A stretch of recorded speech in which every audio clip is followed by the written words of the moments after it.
ذلك الكتاب لا ريب فيه. السلام علیکم ورحمۃ اللہ وبرکاتہ. ناظرین، آج ہم حاضر ہوئے ہیں لرن قرآن چینل کے ساتھ. آج کا پروگرام ہمارا اس حوالے سے ہے کہ سبق نمبر 4. وہ سبق نمبر 4 یہ ہے کہ تختی نمبر 1 جو پچھلے مرتبہ جو ہے سبق نمبر 3 میں آپ حضرات کے سامنے واضح طور پر بیان کیا گیا تھا. آج اس تختی نمبر 1 کے تفصیلی جو ہے مشق کیا جائے گا. اس میں پھر یہ ہے کہ مخارج کے اعتبار سے بتایا جائے گا کہ مخارج کے اعتبار سے اگر بچوں کو یہ نورانی قاعدہ پڑھایا جائے خصوصاً تختی نمبر 1 تو تختی نمبر 1 کے حوالے سے میں آپ حضرات کے سامنے اور قارئین حضرات اور جو اساتذہ حضرات ہے جو قراء حضرات ہے ان کی خدمت میں یہ بات رکھوں گا کہ نورانی قاعدے کے لیے ضروری یہ ہے کہ استاد محترم اس تختی کے اندر چونکہ 29 حروف ہے تو اس تختی کو جو معیاری بچہ ہوتا ہے جو ذہین اور فطین قسم کا بچہ ہوتا ہے وہ اس تختی کو بآسانی 29 دن کے اندر کمپلیٹ کر سکتا ہے. پہلے نمبر پر یہ طریقہ کہ جو بچہ ذہین ہوتا ہے تو وہ دن میں 3 سے 4 الفاظ کے مخارج سیکھ سکتا ہے. دوسرے نمبر پر یہ ہے کہ اگر 3 یا 4 الفاظ کو وہ سیکھ سکتا ہے تو اس اعتبار سے تختی جو ہے 8 سے 9 دن کے اندر مکمل ہو جاتی ہے.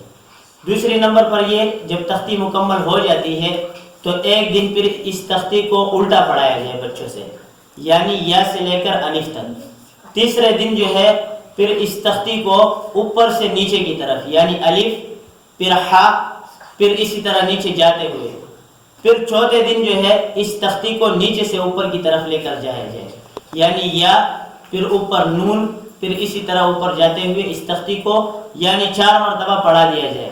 5ویں نمبر پر پھر اس تختی کے عنوانات بیان کیا جائے کہ الف خالی، با کے نیچے 1 نقطہ، تا کے اوپر 2 نقطے، اس طریقے سے نقطوں کے پہچان کرایا جائے. اور 6 نمبر پر بھی اس تختی کے اندر یہ محنت سامنے رکھا جائے کہ اس تختی کے اندر ہم نے یہ دیکھنا ہے کہ جو بچے اس تختی میں کامیاب ہو چکے ہیں یعنی صحیح طریقے سے وہ ازبریات کر چکے ہیں تو پھر آخری مرتبہ جو 6 مرتبہ ان کا سبق ہوگا وہ یہ کہ مثال کے طور پر اس ہا کے اوپر میں نے انگلی رکھ دی. قاعدے کے اندر میں بچے سے یہ کہوں گا کہ جس پر میں نے انگلی رکھا ہے اس حرف کو پڑھے. اگر مثال کے طور پر حمزہ کے بعد ہا ہے، بچے کو زبانی یاد ہو گیا، اب اس نے کہا کہ یہ ہا ہے، پھر اس کے اوپر انگلی رکھا جائے کہ بیٹا یہ کیا ہے، تو اس کے اندر یہ پتہ چلے گا کہ اگر بچے نے پڑھا تو یہ سمجھا جائے کہ اس بچے کو زبانی یہ تختی بھی یاد ہو گئی اور مخارج بھی ٹھیک ہو گئے. تو مخارج کی طرف آتے ہیں. ہمارے اس چینل کو ناظرین حضرات کی خدمت میں ایک بار پھر گزارش کرنا چاہوں گا اس چینل کو سبسکرائب کرنا، لائک اور کمنٹس کرنا نہ بھولیں اور اللہ کی رضا کے لیے اس چینل کو آگے لوگوں تک بھی پہنچا دیا جائے. دیکھو بچوں، حروف کے مخارج کا بیان آج شروع ہوگا جو کہ سبق نمبر 4 ہے. حروف کے مخارج کا بیان. تو مخارج کل کتنے ہیں؟ 17. کل مخارج کتنے ہیں؟ 17. ہاں، حروف پہلا مخرج جو ہے وہ حلق کے اندر ہے. پھر حلق کے اندر جو ہے 3 مخارج ذکر ہوں گے. سب سے پہلے یہ بیان ہوگا کہ حروف حلقی کتنے ہیں. حروف حلقی 6 ہے. حمزہ عین حا غین خا. اب یہ 6 حروف حلق سے ادا ہوتے ہیں، حلق سے یعنی یہ گلے سے ادا ہوتے ہیں. تو اب اس میں بھی 3 قسم کے مخارج ہیں. حمزہ، یہ حلق کے آخری حصے سے ادا ہوتے ہیں جو سینے کے قریب ہے، یہاں سے. حمزہ، یہ حلق کے آخری حصے سے ادا ہوتے ہیں جو سینے کے بالکل قریب ہے. ٹھیک ہے. اور حلق کے بیچ سے جو حروف ادا ہوتے ہیں وہ 2 ہے. نمبر 1 عین،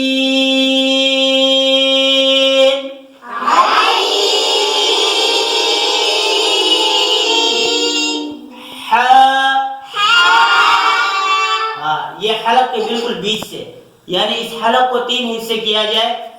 ایک حصہ منہ کی طرف اوپر جا رہا ہے ایک حصہ بالکل بیچ میں ہے اور تیسرا حصہ سینے کی طرف ہے. سینے کی طرف جو حلقوم ہے اس سے حمزہ اور ہا ادا ہوتے ہیں, ٹھیک ہے, اور حلق کے بیچ سے جو حروف ادا ہوتے ہیں وہ عین اور ہا ہے, اور حلق کے شروع سے جو منہ کی طرف ہے یعنی یہ اوپر والا حصہ.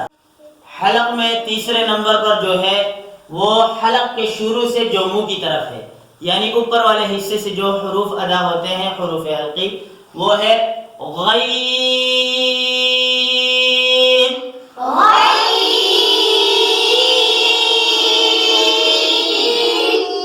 خا.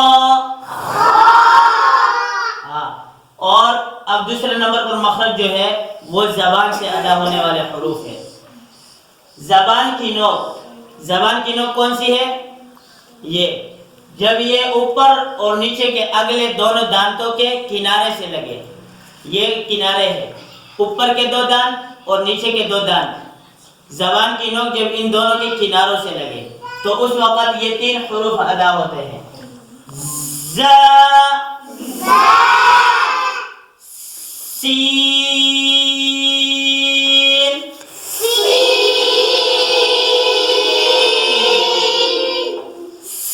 صاد. یہ خیال رکھیے گا ان حروف کے ادائیگی کے دوران آپ لوگوں نے دانتوں کو بالکل جام نہیں کرنا ہے, دانتوں کو بند نہیں کرنا ہے, ٹھیک ہے. دانتوں میں ایک پین کے مطابق, نوک کے مطابق راستہ چھوڑ دینا ہے. ز